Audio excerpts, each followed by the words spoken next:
Diajak lah nih lu ngerum. Pertama kali nih ya. Di Padang malahan. Tahun 2010 dapat saweran 900.000. Kok kamu mau bugil?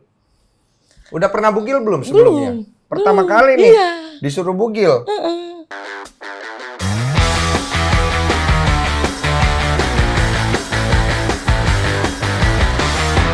Kori. Iya.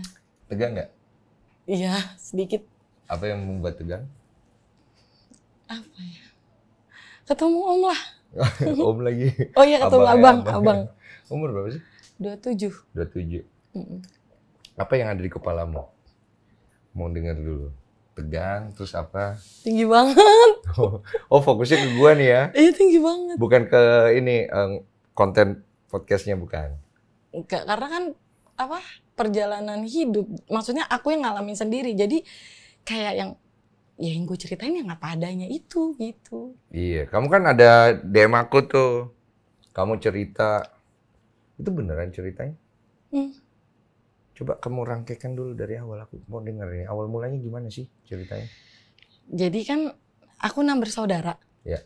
Nomor 1 cowok, nomor 2 cewek, nomor 3 cewek, 4 cowok, 5 cewek aku. Kamu nomor 5? 6 cowok. Jadi 3 cewek, 3 cowok. Nomor 1, 2, 3 meninggal. Yang hidup nomor 4, nomor 5, nomor 6. Bapakku meninggal. Jadi kayak cerai aja gimana. Nah, yang nomor 2 itu meninggal udah dari dulu. Dia kayak kalau sekarang tipes. Ketika yang nomor 3 ini kan dari SD itu udah sakit-sakitan. Tumor pankreas. Jadi bapak ngomong lah ke mama. Mah, biar punya anak cewek 1 lagi gitu. Biar almarhum kakakku namanya Juju kan. Tunggu, yang pertama meninggal? Yang pertama belum meninggal saat itu. Ini anak yang kedua kedua yang meninggal. masih kecil. Meninggal masih kecil. 1,5 tahun. Anak yang ketiga? Itu udah sakit-sakitan. Udah operasi pertama itu kelas 6 SD. Anak keempat belum lahir nih? Ceritanya? Udah. Anak keempat udah? Cowok abangku juga. Yang sekarang. Anak kelima belum ada nih? Iya. Lagi diobrolin nih tadi. Lanjut. Jadilah aku kan hamil. Di kehamilan mamaku 1,5 bulan. Tahu-tahu saudara bapak encing aku ke rumah. Ngasih foto foto pernikahan bapak sama istri keduanya di saat mamaku hamil 1,5 bulan ngamilin aku gitu. Oke, terus? Itu mama cerita. Akhirnya kan ditinggal sama bapak tuh selama 4 tahun. Maksudnya 4 tahun tuh bapak nikah sama itu orang gitu. Udah nggak sama ibu.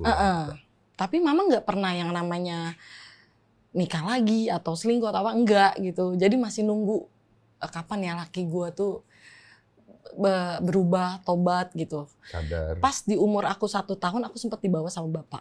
Berantem nggak? Sama abangku berantem ya. Abangku yang pertama. Oh, jadi bapak sama abang berantem? Jadi saat itu nyokap didampingin abang yang paling tua almarhum kan? Untuk merebut kamu kembali nih. Berantem sama bapak nih. Umur berapa abang waktu itu?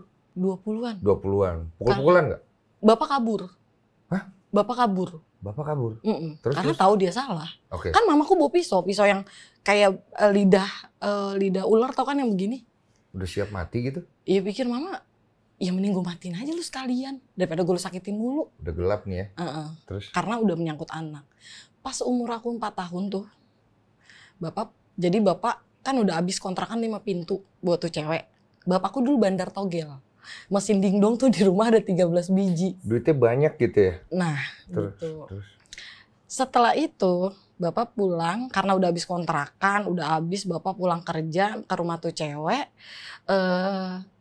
Diketok-ketok nggak buka-buka nih cewek. Nggak buka-buka pintunya. Akhirnya didobrak sama bapak. Ada nih cewek yang udah nggak pakai baju gitu, cuman pakai kain gitu. Lah, lo habis ngapain pikir bapak? Dilihatlah di bawah kolong kasur. Ada laki-laki. Ini istrinya dia nih? Nggak, istri keduanya. Oke. Terus akhirnya bapak pulang. Pas bapak pulang udah berdarah-darah kan karena mukulin 2 orang itu. Pacar istri keduanya itu sama istri keduanya dipukulin sama bapak dua-duanya. Ngamuk gitu. dia? Pikiran dia, anjing gue udah habis-habisan banyak buat lu gitu. Sampai gue tinggalin anak bini gue. Tapi lu malah kayak gini gitu. Diselingkuhin. Kira bapak pulang udah berdarah-darah. Ditanya sama almarhum abangku yang pertama. Kenapa pak? Sambil ketawa-tawa. Perempuan anjing gitu-gitu, dia bapak marah-marah lah. Terus selang 2 hari sehari kemudian gitu, istrinya datang, istri keduanya ke rumah. Pok ngomong ke mama saya, gimana saya diceraiin enggak, katanya dinafkahin enggak. Lah udah berarti laki gue gak mau sama lu gitu. Bawalah dia gula Jawa, biskuit kongguan yang masih ada rantainya tau kan? Iya tahu. Nah zaman dulu banget kan itu, sama kain gitu. Buat? Kan nenekku nih benci sama istri kedua ini, ya kan? Dia pernah ngasih kain ke nenekku. Nenekku tuh jadi bencinya sama mama. Oh ini ada gaib-gaibnya ya? Oke. Udah setelah itu pas ditendang kayak gitu, 3 bulan, nggak lama abangku masuk rumah sakit. 6 bulan di rumah sakit, kakakku yang cewek 3 bulan. Jadi udah abangku udah 3 bulan, kakakku juga masuk, dicipto dua-duanya. Barengan nih? Barengan. Abangku meninggal hari Senin. Karena sakit? Karena sakit liver, meninggal hari Senin. Kakakku yang perempuan meninggal di hari Jumat. Oke. Lalu setelah meninggal anak yang cewek ini, kakakku yang cewek ini, bapakku tuh tahu-tahu punya tumor gigi sama kanker paru-paru. Oke. Akhirnya kemolah 3 bulan sekali selama 10 bulan. Itu tiap hari digendong-gendong sama mamaku. Karena bapak udah gak bisa jalan. 10 bulan setelah kakakku kedua meninggal, bapak meninggal. Jadi 1 tahun tuh 3. Gitu. Pahit ya? Terus kamu katanya sempat kabur dari rumah? Aku kabur dari rumah pertama SMP kelas 2. Kenapa kamu kabur dari rumah? Jadi pas bapak kan meninggal aku kelas 1 kayaknya 1 naik ke kelas 2 deh. Udah mulai kelas 2 baru kelas 2 tuh. Nah, kelas 4 mama nikah lagi akhirnya. Setelah bapak udah 2 tahun meninggal. 3 tahun lah, 3 tahun meninggal, mama nikah lagi. Gitu. Mama nikah lagi, aku kayak berontak, gue gak mau punya bapak tiri. Iya. Padahal baik, bapak tiriku maksudnya gak pernah kurang ajar apa gimana, sama aku juga, Neng, gini-gini. Maksud baik, cuman aku nggak bisa terima gini loh, nggak bisa terima ada sosok yang gantiin bapakku. Yeah. Dia sempat bilang manggilnya bapak kayak sama om. Enggak, bapak gue cuma 1 dan itu udah meninggal. Kemudian itu membuat kamu akhirnya lari dari rumah gara-gara itu? Itu seminggu, aku di daerah Pejaten. Aku kan rumahnya di Jakarta Timur. Aku kabur ke daerah Pejaten, itu ngerasain yang namanya dugem di Matraman, Sentral. Pertama kali? Iya. SMP kelas 2 tahun 2006. Oke. Itu ngerasain di Sentral, Marimba. Tahu. Matraman tuh Hotel Grand Menteng. Iya. Itu pertama kali. Terus kamu pulang lagi nggak setelah kamu kabur? Pulang. Itu kan sampai digerebek di Mall Kalibata. Kamu kena gerebek? Iya. Gara-gara party? Enggak. Karena jadi mau ditangkap buat balik ke rumah gitu. Oh, kamu dicari, digerebek? Sampai lapor polisi kan. Terus kamu kemudian akhirnya 2 kali tuh lari dari rumah katanya. Yang kedua ke Padang. Itu kenapa? Mencoba hal baru. Lebih tepatnya kayak gitu. Kamu kenapa sih ini sebenarnya? Coba aku pengen denger kenapa kamu bisa lari-lari ke Padang? What's going on? Apa yang ada di dalam pikiranmu, benakmu? Kamu ke Padang dulu deh, kamu cerita. Kamu ke Padang itu kamu ngapain di sana? Aku kayak nyari perhatian. Oke. Gitu, nyari perhatian. Kalau gue cabut, lu nyariin gue gak ya? Paham. Pasti anak muda seumuran aku saat itu pasti kayak gitu. Nakalnya anak muda itu ada bentuk dari cari perhatian orang tuanya. Nah, benar kayak gitu. Rata-rata. Cabut nih ke Padang nih. 3 minggu. Ngapain aja? Aku pertama kali datang ke sana nih. Aku belum pernah kenal yang namanya om-om atau apa. Itu aku nggak tahu kayak gitu-gitu. Oke. Diajaklah nih lu ngerum. Pertama kali nih ya. Di Padang malahan? Oke. Ngerum, karaokean, aku disuruh bugil. Kan dulu, maksudnya dulu masih kurus 45 kilo beratku. Cuman, maaf ya, besar. Iya. Dulu 36. Oke. Nah, terus aku inget itu tahun 2010 dapat saweran 900.000. Kok kamu mau bugil? Udah pernah bugil belum sebelumnya? Belum. Pertama kali nih iya. Disuruh bugil.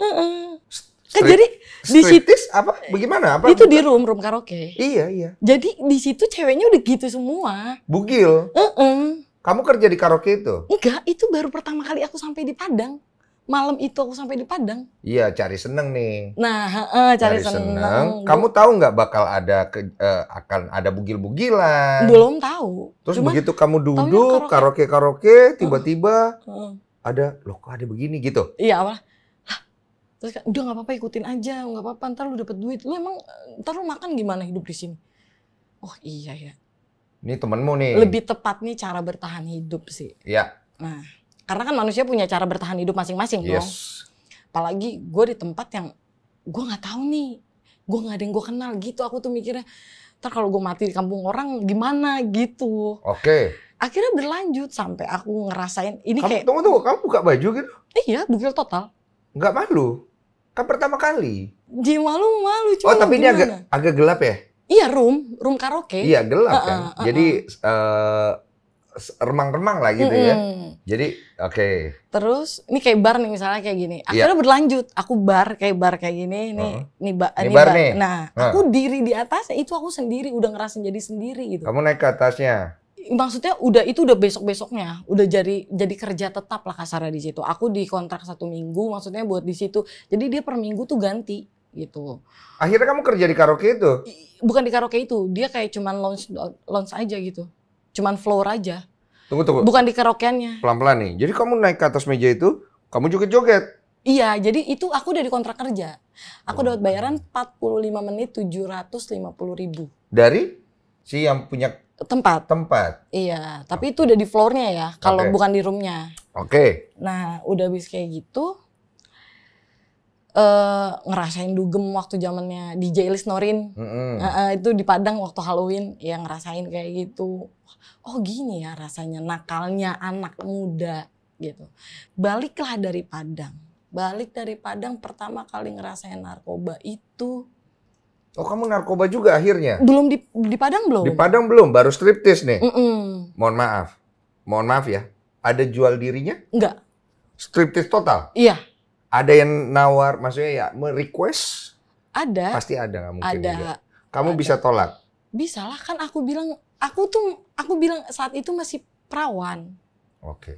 Jadi aku bandel tapi cuma sekedar kayak cium-cium kayak gitu, stek Wilda aja. Tapi bener. Karena mama dulu bilang sama aku, lu kalau lu udah dicolek itu lu nanti lu hamil. Oh iya. Namanya masih bocah, terbayang-bayang terus. Berarti gitu. Maaf ya, bukan menjudge. Dari waktu itu kamu masih virgin atau kamu sudah tidak sama pacar? Masih virgin? Masih. Berarti kamu striptease dengan masih virgin? Makanya dulu tuh masih badan kecil, 45 kilo segede mana sih? Iya. Dapat 750.000 per 45 menit. Banyak uangmu tuh. Itu belum termasuk saweran ya? Yoi. Gitu. Lanjut nih. Akhirnya ketemulah aku punya pacar namanya, dia orang Palembang, Rebi. Inisial aja. Iya. RGR. Pertama kali nyoba tuh ganja, tapi cuma sekedar gitu-gitu aja. Sama dia nih. Dia yang memperkenalkan ganja dalam hidupmu. Oke. Terus kenal lagi dari temennya kakak iparku. Jadi kakakku yang kedua nih yang meninggal sempat punya suami. Punya anak juga sekarang. Iya. Tapi kan udah meninggal. Cuman kalau kakak iparku nih nggak ngerti gitu-gitu loh. Iya. Om. Nah pas udah habis kayak gitu, kenal lah sabu dari dia. Cuman kan kataku gini, kok nggak ada efek apa-apa. Maksudnya kalau ganja kan giting gitu, maksudnya nge-fly gitu. Kalau ini nggak ada efek kayak apa-apa. Ternyata aku nggak bisa tidur gitu loh. Kalau pakai sabu. Oh gini toh rasanya. Jadi gitu. Kuat ya? Iya, oh gini. Kayak toh. doping ya? Jatuhnya kayak doping. Oh gini toh rasanya gitu. Okay. Itu belum parah. Lanjut 2013 aku ke Bengkulu. Kenapa kamu ke Bengkulu? 2012 itu udah sering nyabu, cuman belum sampai jadi bandar apa enggak. Pas ke Bengkulu, aku kerja di karaoke. Berarti pas nyabu udah banyak uangmu habis nih. Iya cuman kan? Aku tipe kalau orang gini, gue haram ngeluarin duit buat narko. Terus bagaimana? Jadi gini, misalnya abang yang punya bahan nih, saya punya misalnya. Barang, Terus si A mau beli, aku teman abang nih, ya udah lu beli sama dia, ya udah iya kor, ntar kita pakai bareng, gitu. Oh gratisan? Oke, lanjut. Jatuhnya calok lah ya. Iya calok, iya. Calok langit. Mempermudah jalan maksiat lah. Nah, siap. Tahun 2013 aku ke Bengkulu. Aku kerja jadi LC di Bengkulu, itu sekitar 3 bulan, balik dari Bengkulu tulah parahnya. Aku punya tongkrongan, yang dipanggil tongkrongan itu Al-Qaeda gitu. Maksudnya kita punya nama geng lah kasarnya. Bukan karena kita teroris atau apa, enggak. Maksudnya nama geng kita gitu loh. Berarti di Bengkulu cuma cari duit doang nih ya? Cuman kerja jadi LC aja gitu. Nah, pas udah habis kayak gitu, kenal lah sama tongkrongan itu. Itu semuanya megang. Dari sabu, ganja, semuanya punya bahan. Di Bandar? Tongkrongan itu 13 orang. Semuanya punya bahan. Gitu. Terus? Akhirnya kenal lah.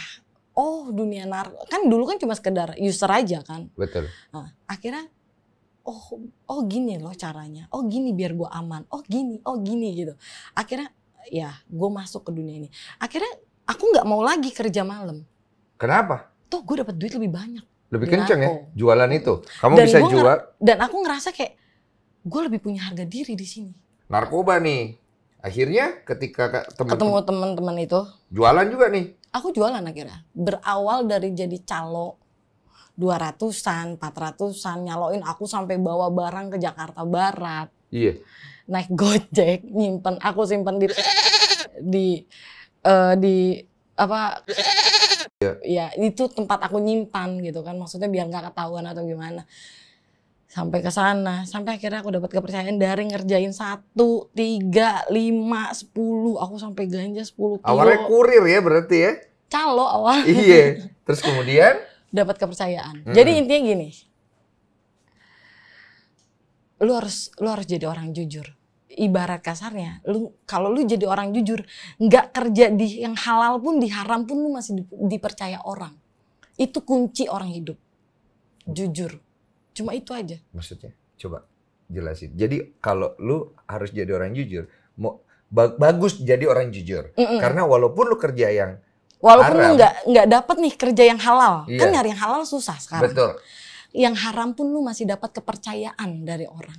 Berarti jujur itu berlaku di semua pekerjaan. Iya. Harus. Itu tinggi nilainya. Iya, harus. Dan kamu jujur saat itu. Oh, jujur banget. Itu membuat kamu. Aku sampai ngasih barang nih. Aku misalnya naruh barang nih. Terus orangnya datang, dia bilang nggak ada di sini. Aku ganti. Oh, itu tanggung jawab namanya. Iya. Tanggung jawab. Aku nggak peduli dia benar atau tidak. Padahal ini barang haram. Banyak uangmu di situ. Banyak. Berapa banyak? Aku pegang uang pernah berapa banyak? Per 2 hari untungku 3 juta. Aku penasaran, kamu selama perjalanan hidup kamu nih dari pekerjaan kamu dari striptease, terus kemudian LC, kemudian jual narkoba, paling gede nih penghasilan dari mana? Jual narkoba. Narkoba. Berapa kamu pernah pegang uang paling banyak di jual narkoba? Aku nggak pernah megang uang. Jadi ketika aku dapat nih 3 juta, aku langsung beliin emas buat mama, buat anakku. Kayak gitu. Jadi nyokapmu kamu kasih uang terus tuh? Iya. Terus sekalipun aku kerja malam, misalnya aku dapat 300.000 nih hari ini. Aku ngasih mama tuh 50.000. Atau 100.000. Mama tuh nggak, kan kalau orang kerja malam nggak selamanya rame ya. Iya betul. Ada ketemu sepinya, iya kan. Besoknya misalnya aku nggak dapat tamu, sepi, aku tetap bisa ngasih. Iya, karena aku keep dari yang malam sebelumnya. Jadi mama kamu biayain lah ibaratnya gitu. Aku nggak pernah ngeluh sama mamaku. Terus mama nggak nanya uangnya dari mana? Aku bilangnya usaha. Oh dia nanya, kamu bilangnya usaha. Lu banyak duit lu gitu. Iya. Iya, usaha mah dagang. Dagang apa nih? Apa kek? Apa aja Korima disuruh-suruh orang. Oke, gitu. Intinya begitu. Karena aku nggak ada pilihan, Bang. Misalnya gini, aku datang nih ke tempat Abang. Bang Denny, Abang nggak kenal kan sama aku? Enggak. Bang, bagi gua kerjaan. Mungkin nggak? Nggak dong. Ya, kalau ada mungkin. Iya, maksudnya dengan konteks kita nggak kenal sama sekali. Tiba-tiba aku datang ke rumah Abang. Minta kerjaan. Nggak mungkin ya, dong. Kalau aku nggak buka lamaran agak aneh sih. Kan nggak mungkin kan. Iya. Mau datang ke rumah siapapun, lah lu siapa? Pasti gitu. Ya kan? Bingung lah orang. Nah, ya udah akhirnya ya circle. Aku nggak maksudnya nggak nyalahin pergaulanku sebelumnya atau aku apa. Cuman ya circleku seperti itu. Jadi disitulah aku nyari uangnya. Jadi lingkungan ini sangat berpengaruh ya terhadap pertumbuhan seseorang. Kemudian kapan akhirnya kamu menikah? Pertama itu kan 2013 sudah mulai ketemu sama teman-temanku nih. Pas kamu narkoba ini? Oke. Kan aku dapat kerjaan tuh 10 gram. Iya. Mantan suamiku yang pertama tuh di Solo kuliah. Aku bilang sama dia, bentar minum dulu ya. Sembari minum. Oh berarti urutannya gitu ya? Kamu pas bertemu sama geng kamu, ini semuanya bandar narkoba, kamu jadi kurir dan akhirnya kamu jadi bandar narkoba. Di sini kamu pertama kali ketemu cowok nih. Enggak, dia ini mantanku dari SMA sebenarnya. Oh, mantan cowok SMA. Cuman gitu doang. Aku jadi dulu tuh apaan sih gitu. Apaan sih cinta-cintaan, toh gue udah ini Ketemu lagi. Lagi pula narko lebih asik kok. Yoi. Ketemu di? Gitu. Dia kuliah di Solo. Terus kontak-kontakan kita via Facebook, akhirnya tukeran BBM zaman dulu. Dari Facebook, oke. BBM. Terus aku bilang gini, kalau kan dia bilang gue masih sayang sama lu bla bla bla bla bla, mulut-mulut laki-laki lah. Cinta pertama guys. Terus dia bilang gini, terus aku bilang kalau lu masih sayang sama gue kasih lu waktu 1 minggu datang ke rumah gue. Padahal dia di Solo. Dan dia baru balik dari Jakarta ke Solo. Waduh, ini akhirnya, pemain udah dia kan. Tarik ulur, siap. 4 hari kemudian dia udah sampai di depan rumahku. Kaget kan? Padahal aku bercanda aja. Iya. Gak mungkin lah orang mau ninggalin kuliahnya dia. Nothing tulus ya. Iya. Tahu-tahu dia ngechat aku, nih gue depan rumah lu. Oh serius? Aku bener datang. Wah iya. Akhirnya pertama kali ketemu sama dia, terus aku bilang, lu mau bantuin gue kerja nggak? Apa? Karena aku tahu circle dia. Oke. Aku tahu, cuman aku nggak pernah gabung sama circle dia. Iya. Cuman tahu karena dia dulunya juga bandar. Gitu. Oh. Cuman dia mainnya ganja. Ganja tuh dia sampai berkilo-kilo lah kasarnya. Kok kayak universe narkoba ya? Dari sini ganja, sini ini. Iya, lu tinggalnya tuh kayak universe narkoba dong. Makanya sama pacarku. Narkoba, striptease, ya kan? Makanya sama pacarku aku ditarik dari lingkung itu. Dia yang bikin aku. Yang ini nih. Dia yang ngeluarin aku dari semuanya. Dia yang tanggung jawabin semua kebutuhan aku, anak-anak. Kontrakan mama semua dia. Dari uangnya? Lakiku pacarku yang sekarang. Yang pertama nih, yang tadi dulu. Oh, yang enggak, yang tadi itu. Jadi aku kan ngasih dia kerjaan nih. Iya. Nih lu bantuin gua. Aku gitu. Akhirnya yaudah iya kata dia. Aku nemuin dia tuh cuma ngambil setoran doang. Dia sampai nangis. Gua tuh sayang sama lu. Tapi kok lu distributormu? Reseller. Kok lu bikin gua kayak cuma sekedar pekerja lo aja. Manfaatin. Siap. Dia sampai nangis. Iyalah nangis lah. Sakit hati. Jadi aku nemuin dia ngambil duit cabut. Cium gitu doang. Enggak juga. Enggak. Wah, suek banget tuh cowok. Terus? Akhirnya. Cipok kayak tak dapat dia. Enggak. Oke, lanjut. Sudah setelah itu akhirnya entah gimana caranya aku akhirnya ngeliat. Oh pertamanya gini, mamaku sakit. Dari jam 11 malam sampai jam 1 dia nyari soto, mamaku minta soto. Dapet lah, di situ aku luluh. Aku luluh kalau soal mama sama anak. Oh dia nyariin tuh? Di situ gue sayang sama lu. Udah, aku luluh sampai akhirnya aku hamil. Aku nih sama dia beda agama. Pacaran? Iya kan pacaran, terus aku hamil. Pecah perawan sama dia nih? Enggak, udah. Oh udah, ada cerita lagi nih. Udah, kita ke-skip ya guys ya. Oh baik. Oh berarti pacaranmu nggak pertama sama dia kan? Enggak. Ada pacaran-pacaran sebelumnya. Udah entah berapa. Iya, tapi intinya kamu tidak pecah perawan dengan laki-laki yang membo kamu. Iya. Tapi dari laki-laki yang kamu suka. Oke lanjut. Akhirnya aku nggak pernah yang namanya kayak, nih gue hamil, lo harus nikahin gue. Atau gue mau gugurin anak, oh pantang buat aku kayak gitu. Hamil di luar nikah? Oke. Dia sampai bilang, terus gimana Ai? Kan dia kalau manggil aku Ai. Kalau lu minta gue buat gugurin, mending gue ninggalin lu. Gue yang bawa nih anak ada di dunia ini. Gue yang bertanggung jawab atas senang dan tidaknya dia. Gue lebih baik nahan malu selama 1 tahun, maksudnya 9 bulan, 10 hari buntingin nih anak. Daripada gue harus ngebunuh dia.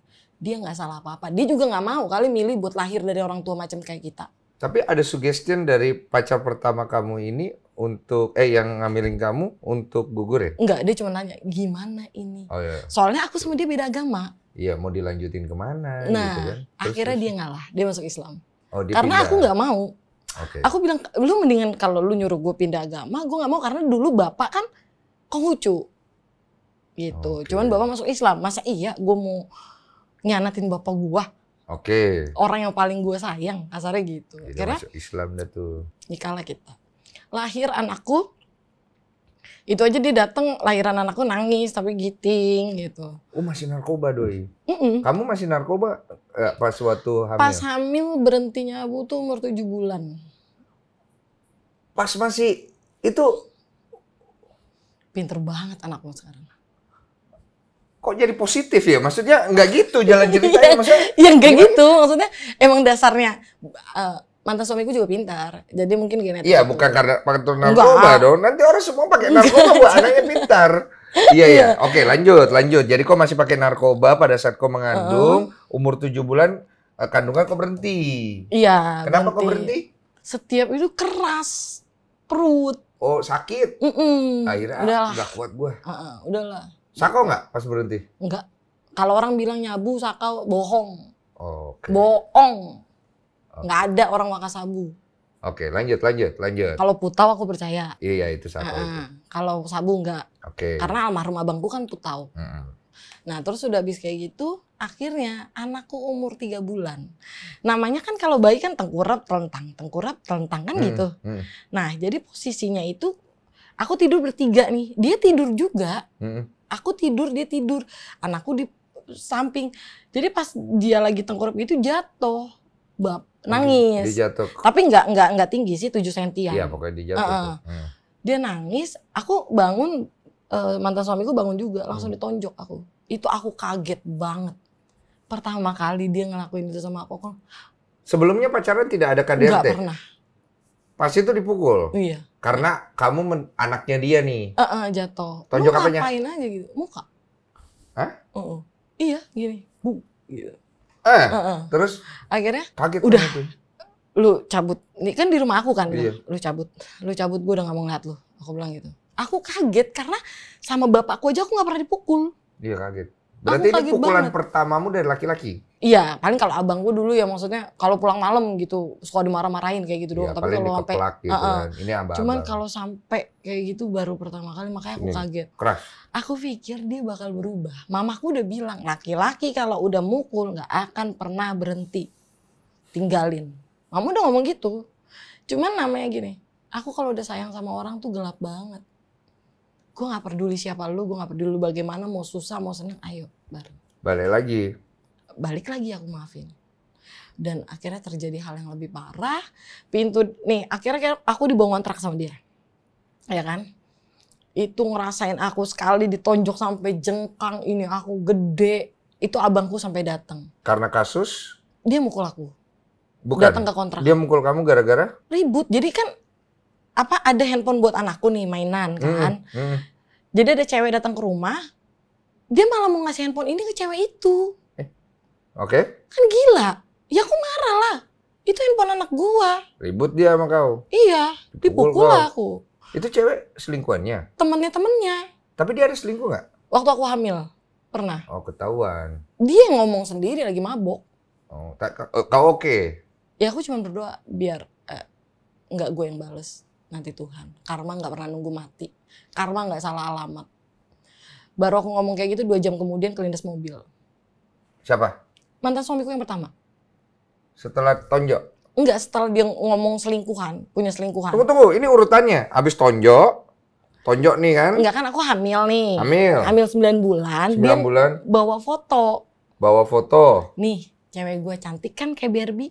Iya. Nah, aku cuma dalam hati, karma nggak salah alamat, karma nggak nunggu mati. 2 jam kemudian setelah itu, dia tabrak mobil, kelindes lah perutnya. Cuman anehnya nggak kenapa-napa. Punya 9 nyawa kayaknya dia. Oh, dia ketabrak. Oke, terus lanjut kok dipukul-pukul. Sampai pukulan yang terakhir itu nih abis kencang. dia tabrakan itu seminggu kemudian aku lahiran. Oke. Nah, itu aku dipukulin tuh parah. Udah belum parah lah menurut aku mas gitu, ditonjok sampai berbekasnya menurutku belum parah. Parah-parahnya itu sebulan sebelum aku cerai. Berat badanku dari 65 ke 51, 14 kilo. Stress. Selama 10 hari. Kenapa itu? Ini aku diinjek.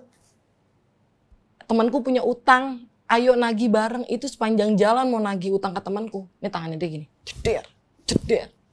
Itu aku ditonjokin. Kamu di belakang gitu? Iya. Naik motor? Itu dia ngebut.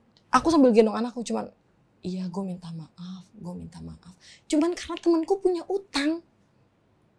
Iya pokoknya dia tiap kesel dia pukul kamu. Padahal awalnya enggak ya? Enggak, pas pacaran. Makanya aku yakin dia ini orang laki-laki yang kau manfaatkan dulu ya? Iya. Udah berpisah? Udah pisah. Berpisah gara-gara apa?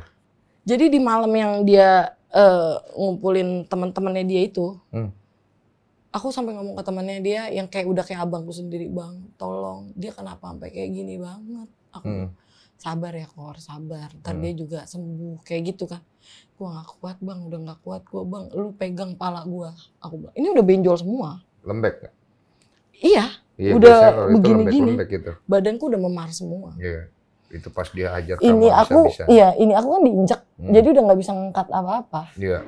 Nah, di malam itu, aku udah bilang sama dia, jangan pukul kepala gue lagi. Ini sambil aku gendong anakku, jangan pukul kepala gue lagi. Kalau enggak gue tinggalin lu. Dia pukul lagi. Iya, dia sengaja. Pas dia cabut, aku langsung lari bawa anakku, nggak pakai sendal.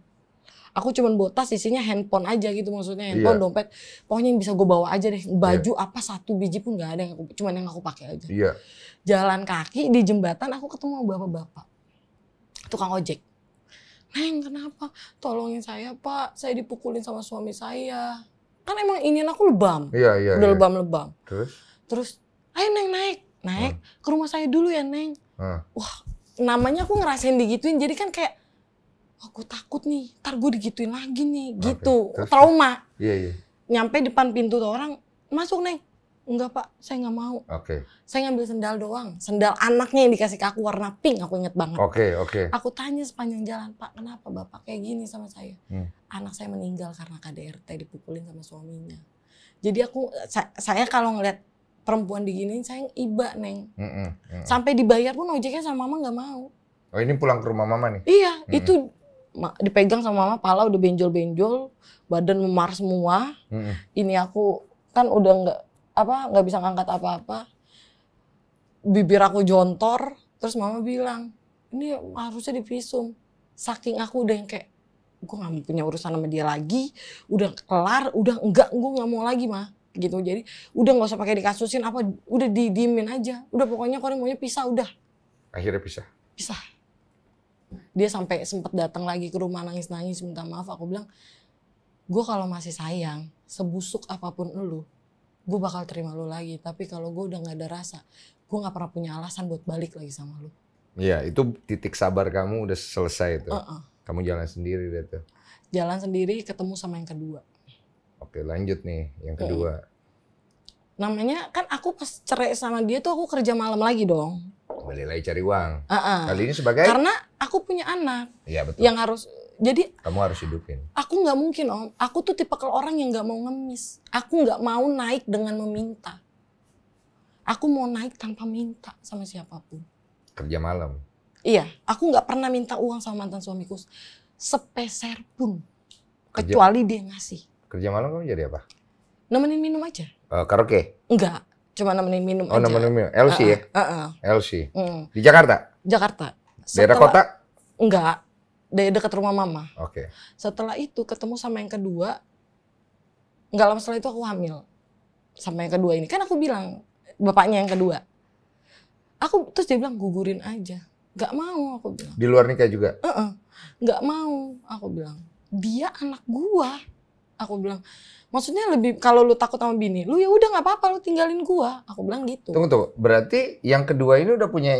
Ya kan aku kerjanya tempat kayak gitu. Dia udah punya istri. Kemudian kamu ketemu dia di tempat karaoke. Pacaran. Berhubungan lah, ya kan. Aku nggak bisa menolak, maksudnya gini. Lu bisa memilih menikah dengan siapapun, tapi lu nggak akan pernah bisa memilih untuk jatuh cinta sama siapa. Betul. Nah, setelah itu yang kedua ini akhirnya ya udah deh jalanin aja. Aku nggak pernah minta dinikahin sama dia. Jadi nggak nikah posisinya? Enggak. Sampai akhirnya dia yang mohon-mohon minta nikah. Kenapa? Karena yang terpenting anak gua. Jadi punya istri pertama, terus kamu posisinya jadi jadi simpenan saat itu belum dinikahin ya? Aku nggak bilang diriku baik. Tapi aku berusaha jadi ibu yang baik buat anakku. Gitu. Aku nggak bisa ngasih, maksudnya kayak hal-hal yang mewah yang kayak orang-orang tua lain kasih ke anaknya. Yang bisa dihadirkan ke teman-teman anaknya nanti kalau anaknya main ke rumah. Tapi aku pastikan susah, senangnya anakku itu aku yang tanggung. Aku nggak minta. Sama suami pertama aku, kedua aku nggak pernah aku nyamperin mereka kayak lo harus tanggung jawab. Nggak, aku percaya satu hal, Di saat lu nelantarin anak lu, suatu hari nanti lu tua, lu bakal ditelantarkan sama anak lu. Gitu. Hukum tabur tua itu pasti. Lu boleh nakal tapi lu jangan pernah jahat sama orang. Yeah. Jadi ketika aku pisah sama dia pun, dia bilangnya tenang, susu, pampers, gue stok kalau perlu 1 lemari.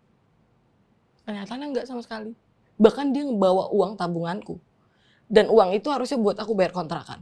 Berarti sama yang kedua jadi nikah ya? Akhirnya nikah. Dan uang kontrakan itu kan tinggal seminggu lagi dari pas dia ambil uang tabunganku. Ibu kontrakan datang, aku sampai diusir. Aku hujan-hujanan, gendong-gendongan aku, nggak ada tempat tinggal. Aku nggak pernah sama saudara-saudaraku minta tolong, minta bantuan gitu. Nggak mau aku kayak gitu. Aku nggak mau ngeluh sama keluargaku. Keluargaku nggak perlu tahu sulitnya aku, tapi senangku aku pasti datang. Gitu, aku orangnya. Setelah semua perjalanan ini, kamu menjadi orang yang anxiety katanya. Ini. Itu kamu apain badan kamu? Iya, aku jadi kayak, gua harus mukul, jadi kayak aku tuh harus kayak kalau udah kambuh kan kayak duk. Adrenalin? Iya, kayak jantung duk. Ya. Aku selalu ngomong sama pacarku yang sekarang, yang kambuh. Pengen nangis, rasa marah, benci sama Mood ya? Iya, maksudnya aku inget sama kejadian yang dulu kayak, kok sakit sih hidup gua gitu. Gue perasaan nggak pernah jahat sama orang.